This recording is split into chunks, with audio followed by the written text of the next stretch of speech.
on my social media game. It's just so exhausting.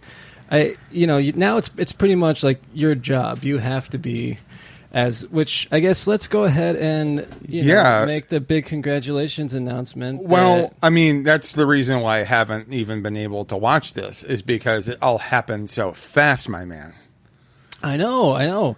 Like last time you were here recording for this very podcast, we had to we were having this conversation off mic because it was all very hush hush at the time about that. Well, last week off mic, nothing had happened. Yeah. So, it was just I was being considered. Yeah. And I had to give them my ideas for what I wanted to do in the role. And then, I turned it in and it all happened so fast afterwards. I'm just like, whoa. Your ideas were that good, huh? We'll see. I'm just going to say, I'm going to go ahead and say that the reason you got it then was because of our conversation about refining your ideas. And basically, I'm responsible for you getting the job, is what I'm saying. Oh, okay. Well, let me know how that turns out.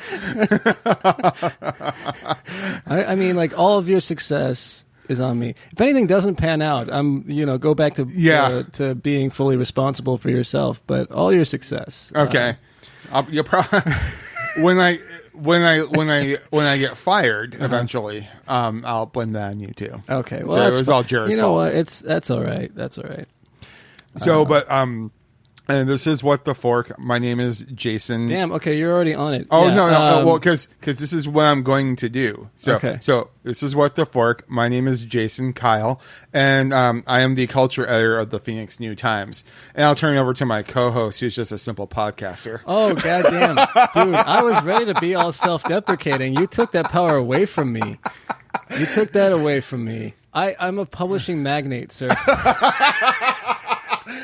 Yes, I forgot. Oh, no, wait. I have a publishing magnet. It's on the fridge. That's what it is. Hey-o. That was such a hack joke. Anyway. You can find us on all social media at What the Fork Pod. Email us at whattheforkpod@gmail.com. You can find Jason's ego at... or lack of. But yeah, LTD_engagement is me. I do occasionally tweet about something, typically what the meaning of a Paul Simon song is, or that you should go see a play, because my show you went to go hiatus. See Lavender Woods last night, didn't you? Yeah.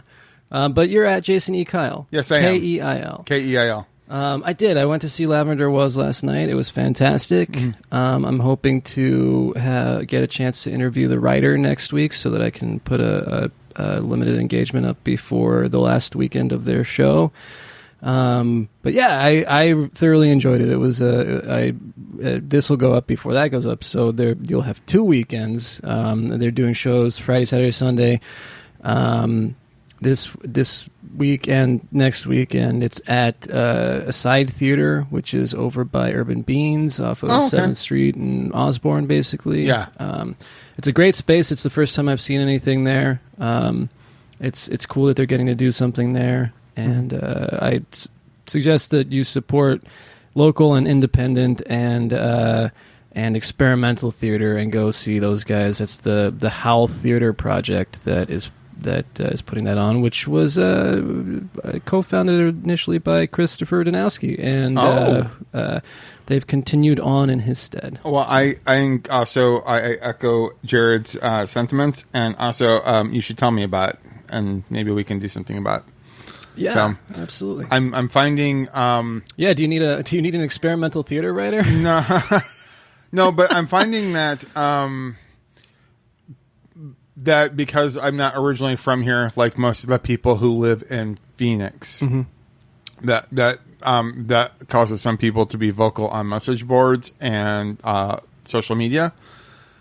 And there are very few people in the arts scene that are originally from Phoenix. There are very few people that I know, period, that are originally from Phoenix. Everybody came from somewhere. Yes, but they also because I think somehow if people forget that I've been writing for over 5 years for the New Times and various other publications. And I don't mean that, and I understand people, but yeah, you're not just some like Johnny Come Lately that's never been immersed in the scene at all. And I don't mean it's not like I'm angry. I mean, I do. Anything. Damn it, get off Jason's back. Yeah, no, and I think it's very few people. But someone on Facebook mentioned that you hired someone from here, but I didn't move here for the job.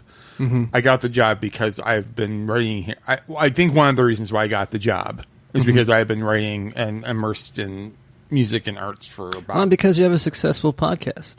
And yes, apparently I also have I co-host a successful podcast that has nothing to do with Phoenix. Exactly. Damn right. But co-hosted by somebody else who's not technically originally from Phoenix. But I guess it's a little plug for myself, and then we can move on to the show that we do. I'm open to any type of... I love anything that's offbeat, and wild and crazy and Phoenix. And I'm mainly trying to focus more on local things.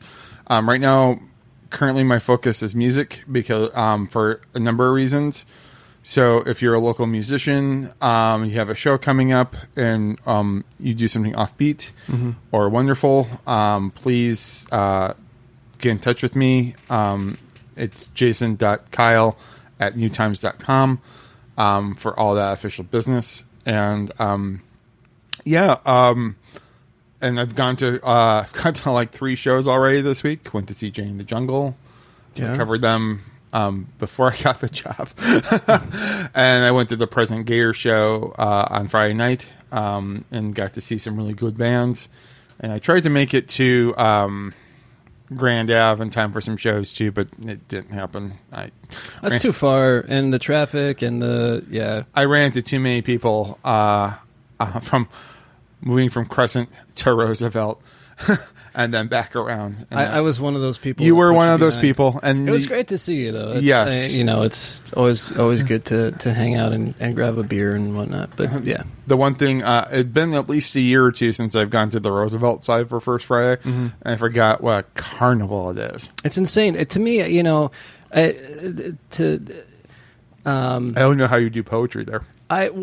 Normally it's not so sweaty. That was some sweaty ass poetry. But yeah, I mean, it's normally pretty fun. It was kind of slow from that standpoint. I did leave the instruction there. There were 3 other people there. There were 4 other people, but 3 other poets and 1 person who was doing tarot. And that was interesting. But anyhow, the other people there were Ashley Neff Toole. No, Ashley wasn't at this one. I take that back. So there's Isaac, who goes under the name Giddy Face on Instagram, where he posts a lot of his poetry on demand stuff, and Ernesto Moncada and Russ Kazmerzak.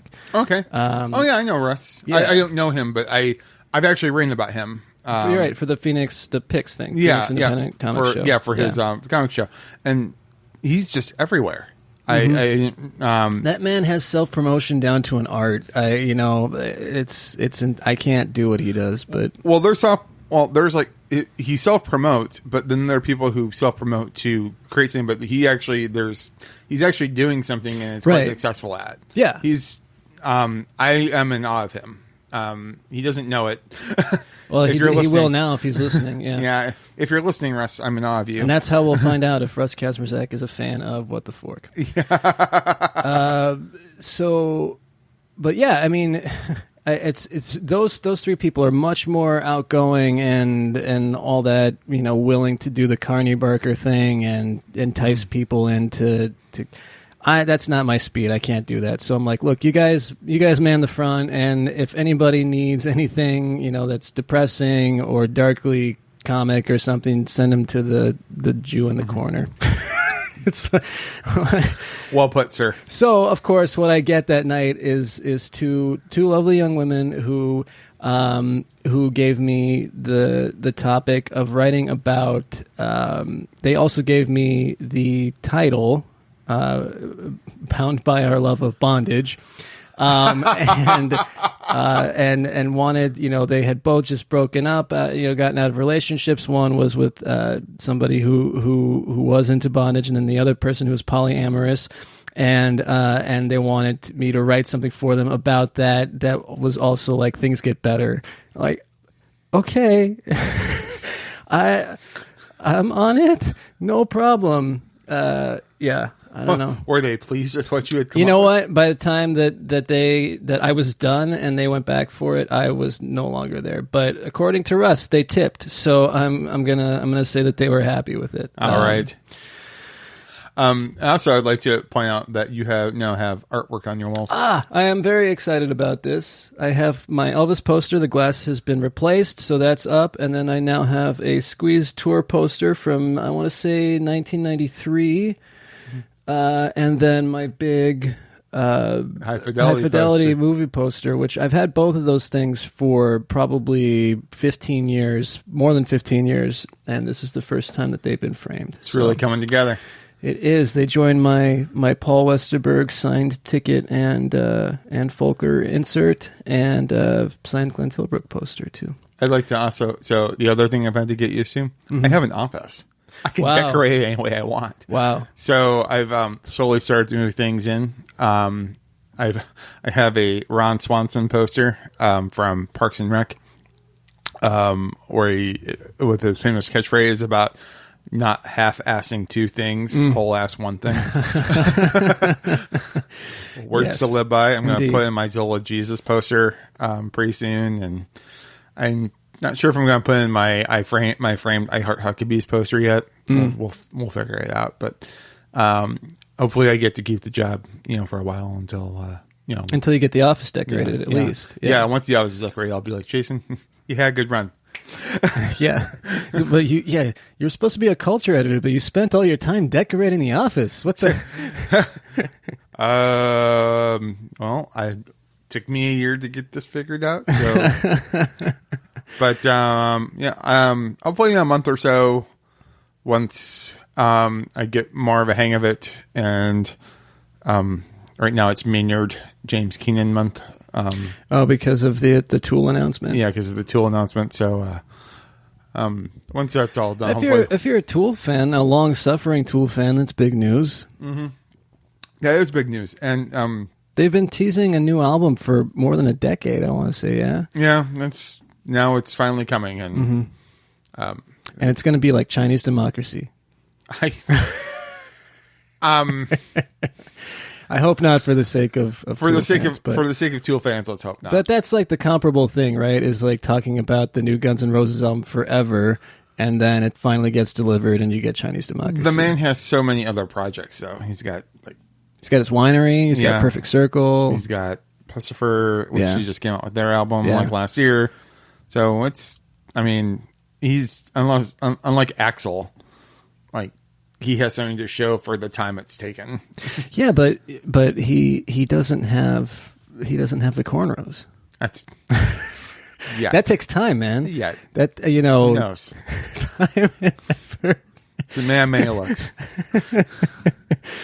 But yeah, so I do want to say though, because I didn't really notice it until I got these home, and I'm not the kind of guy that takes things back, but at least. The people that, I don't know if they're subcontractors or what, but the Aaron brothers at the Michaels over by the, what is that, the Colonnade or something, the 16th Street or 19th, whatever, 20th Street in Camelback. The oddly designed mall. Yeah, they're not the greatest. I'm seeing some wrinkles in this. And the same day that I took these two posters to get professionally done, I got some...